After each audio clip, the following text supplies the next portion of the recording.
जैसा कि tales of demon के लास्ट पार्ट में हमने देखा था कि अब नियली ने फाइनली सेलेस्टियन फॉलन थंडर स्वॉर्ड को मर्ज कर लिया था अपने साथ में, जिसके साथ ही हमें ये भी पता चला था कि दूसरी ओर टियानियन डिवाइन सेक्ट में डीमंस ने अटैक कर दिया था और उनके लोगों को डीमन से बचाने के लिए नैनगोंग वहां पर आ जाती हैं, जो वहां पर एक शील्ड फॉर्मेशन बैरियर क्रिएट कर देती है, जिससे डीमन अंदर तो नहीं आ पा रहे थे, लेकिन डीमंस ने उस सेक्ट को हर जगह से घेर लिया था। अब कोई भी टियानियन डिवाइन सेक्ट से बाहर बचकर नहीं निकल सकता था। इसीलिए लीडर नैनगोंग तुरंत ही जियुन और निंगर को मैसेज भेज देती हैं हेल्प के लिए।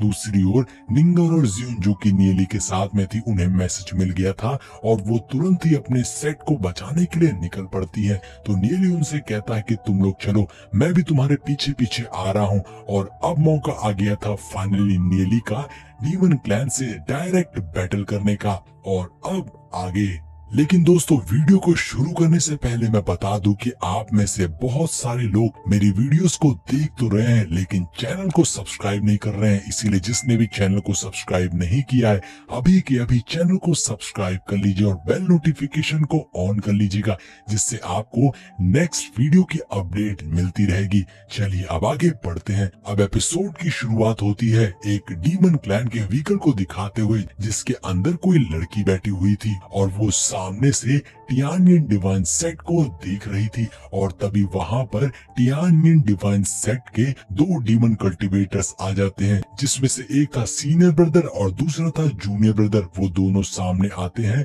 और उस व्हीकल के अंदर बैठी हुई फिनिक्स फेदर एडर से कहते हैं कि हम तैयार हैं, हमने टियानियन डिवाइन सेक्ट को पूरी तरीके से सराउंड कर लिया है और अब कोई भी टियानियन डिवाइन सेक्ट से बचकर बाहर निकल नहीं सकता है, चाहे चल के या उड़ के, कोई भी किसी तरीके से बाहर नहीं जा सकता है। तभी दूसरी ओर से वो फिनिक्स गर्ल कहती है कि आज का जो हमारा टारगेट है वो बस एक पर्सन है, हमें सिर्फ उसे कैप्चर करना है, उसके अलावा हम यहाँ पर कुछ भी नहीं करने वाले हैं। लेकिन याद रहे, जिसे हम पकड़ने वाले हैं वो हमें जिंदा ही चाहिए। अब ये बात सुनकर वो दोनों ब्रदर पूछते हैं कि आखिर ये कौन है जिसे पकड़ने के लिए फिनिक्स गर्ल को पर्सनली आना पड़ा है, एक्शन लेना पड़ा है।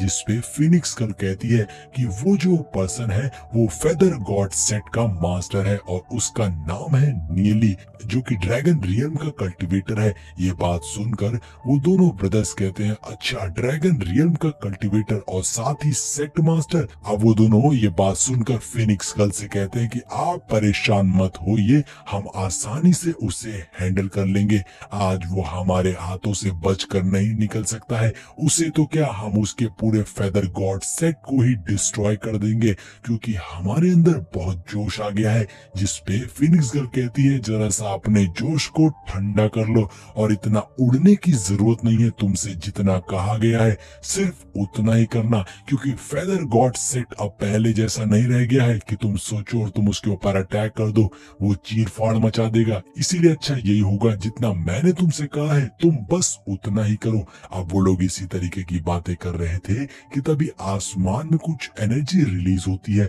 और ऊपर एक पोर्टल ओपन हो जाता है और अंदर से आवाज आती है, तुमने मुझे बुलाया और लो मैं आ गया। ऐसा कहते हुए नियली उस पोर्टल के अंदर से बाहर आता है और नियली आते साथ ही कहता है कि ऐसा कौन सा इंपॉर्टेंट काम आ गया था जो फिनिक्स गर्ल को खुद ही आना पड़ा। वाह, ये तो बहुत ही इंप्रेसिव है। लगता है मेरी वैल्यू कुछ ज्यादा ही बढ़ गई है कि डीमन सेक्ट से भी बड़े बड़े लोग आ रहे हैं मुझसे मिलने के लिए। अब जब दोनों ब्रदर्स नियली को अपने सामने देखते हैं तो उनका जोश और ज्यादा बढ़ जाता है और वो कहते हैं, ये लड़का हमारे सामने है, चलो इसे इसी वक्त कैप्चर कर लेते हैं और यहीं पर निपटा देते। ऐसा कहते हुए जूनियर ब्रदर अपनी ऑरा को रिलीज करने ही वाला था कि तभी सीनियर ब्रदर उसे रोकते हुए कहता है, रुक जाओ, अभी फिनिक्स गर्ल का एक्सप्रेशन देखो, उन्होंने हमें कोई भी ऑर्डर नहीं दिया है, इसीलिए हम इतना इम्पल्सिव होकर कोई डिसीजन नहीं ले सकते हैं। जिसके बाद दूसरी ओर हम फिनिक्स गर्ल को देखते हैं जो कहता है कि ये लड़का खुद ही यहाँ पर आ गया, लगता है इसका कोई तो प्लान है। जिसके बाद फिनिक्स गर्ल अपने उस व्हीकल के अंदर से बाहर निकलती है, जो कि दिखने में बहुत ज्यादा खूबसूरत लग रही थी। उसे देखकर वो दोनों सीनियर एंड जूनियर ब्रदर्स उसे देखकर खो से जाते हैं, जिसके बाद फिनिक्स गर्ल सीधा टेलीपोर्ट होकर नियली के सामने आकर खड़ी हो जाती है और उसके अंदर से काफी ऑरा रिलीज हो रहा था। वो नियली से कहती है, अच्छा तो तुम ही हो नियली। तो वहीं दूसरी ओर नियली समझ जाता है कि ये लड़की मार्शल सोवरेन के पीक पर है, और साथ ही नियली को याद आ जाता है कि इस लड़की के साथ नियली का भी पुराना हिसाब बाकी है। जिसके बाद नियली कहता है कि मैं बहुत ही ज्यादा खुश हूँ कि फिनिक्स गर्ल खुद ही मुझे ढूंढ रही है। ये तो मेरे लिए बहुत ही सौभाग्य की बात है। क्या मैं जान सकता हूँ कि मैं आपके लिए क्या कर सकता हूँ? क्या आपको मेरे साथ में कुछ रोमांटिक मोमेंट्स बिताने हैं जो आप मुझे पर्सनली ढूंढने चली आई हैं? अब यहाँ पर नियली फिनिक्स गर्ल को टीज करने की कोशिश कर रहा था, जिसपे फिनिक्स गर्ल भी सामने से अपने पासे फेंकती और कहती है, लगता है कि आपका टेस्ट काफी अच्छा है, क्योंकि मुझे तो हर कोई पसंद करता है, तो आप कैसे नहीं करते।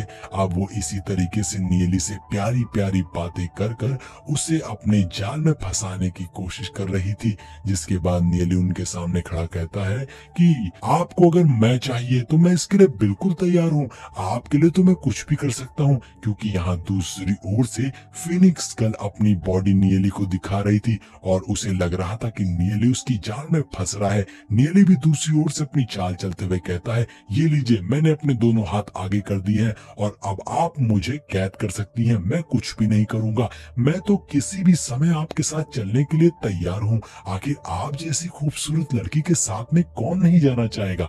जो नहीं जाना चाहेगा वो बेवकूफ ही होगा। जिसपे फिनिक्स गर्ल कहती है कि ये लड़का तो बहुत आसानी से सेड्यूस हो गया, जरूर ये इसकी कोई ट्रिक भी हो सकती है। और अब वो नियली के पास आती है और उसके इतनी ज्यादा करीब आकर उससे कहती है, तो मैं तुम्हें कैप्चर करने नहीं आई हूँ, मैं तो तुम्हें पर्सनली इनवाइट करने आई हूँ। ये बात सुनकर नियली कहता है, ये तो मेरे लिए बहुत ही ऑनर की बात है कि आप मुझे इनवाइट करना चाहती हो। मैं आपके साथ जरूर चलना चाहूंगा, मैं चाहता हूँ कि आप मेरी लवर बन जाएं।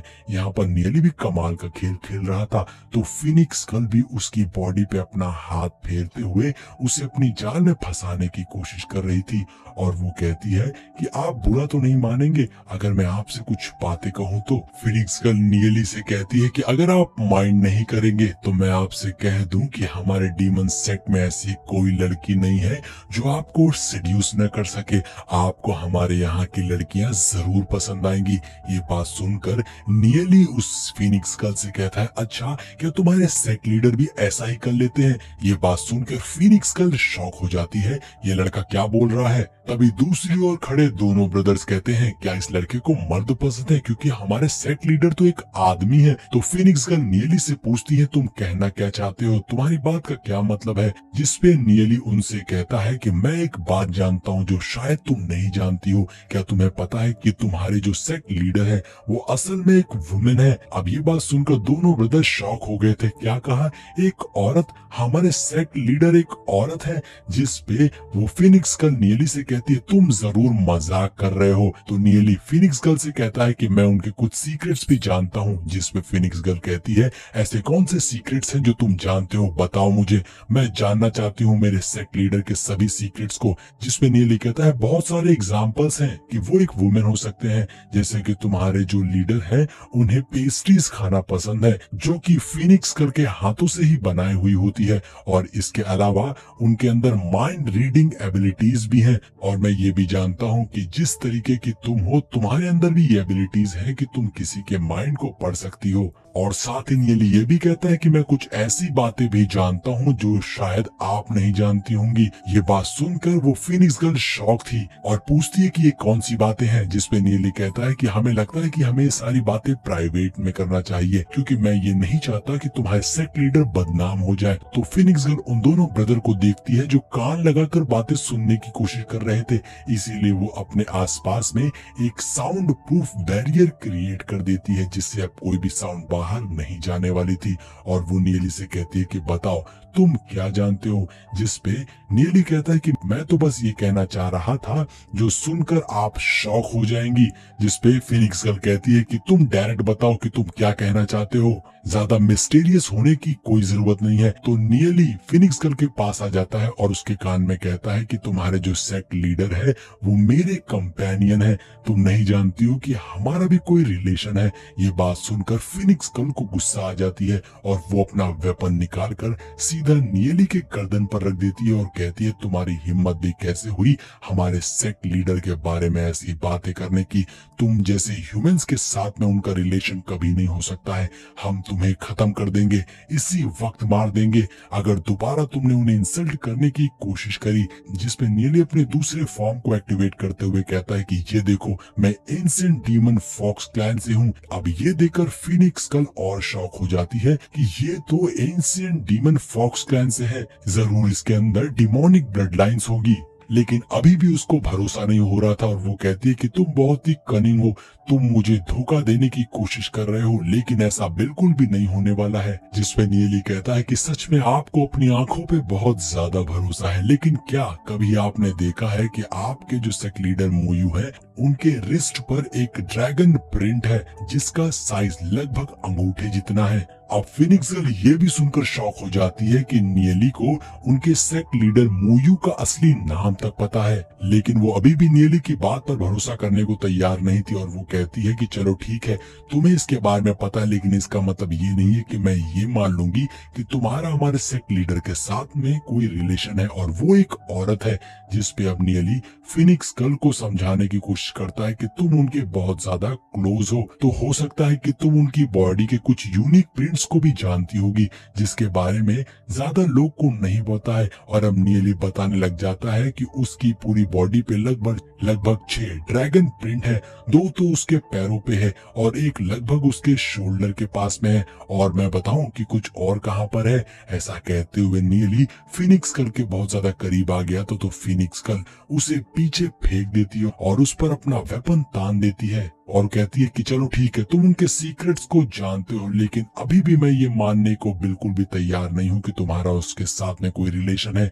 लेकिन मन ही मन अब फिनिक्स गर्ल को भी डाउट होने लग गया था और यहाँ पर नीली मन में सोच रहा था कि आखिर उसे ये सारी बातें कैसे पता है। तो हमें पता चलता है दरअसल लास्ट टाइम जब प्रीवियस लाइफ में नीली की मोयू के साथ में फाइट हुई थी तो उस वक्त उसने एक फॉर्मेशन को एक्टिवेट किया था जिससे उसके बॉडी के सभी ड्रैगन प्रिंट एक्टिवेट हो गए थे और नीली ने उन्हें देख लिया था और यहाँ पर नीली उसी से चाल चल रहा था और फिनिक्स गर्ल को बेवकूफ बनाने की कोशिश कर रहा था। और फिनिक्स गर्ल बेवकूफ बन भी जाती है, वो मान भी लेती है कि उसका सेक्ट लीडर एक औरत है और वो नीली के सामने घुटने टेकते हुए कहती है कि आप तो लॉर्ड है, आप तो अंतर्यामी है, आपको तो सब कुछ पता है। और इसी सीन के साथ में हमारा ये एपिसोड यहीं पर एंड हो जाता है।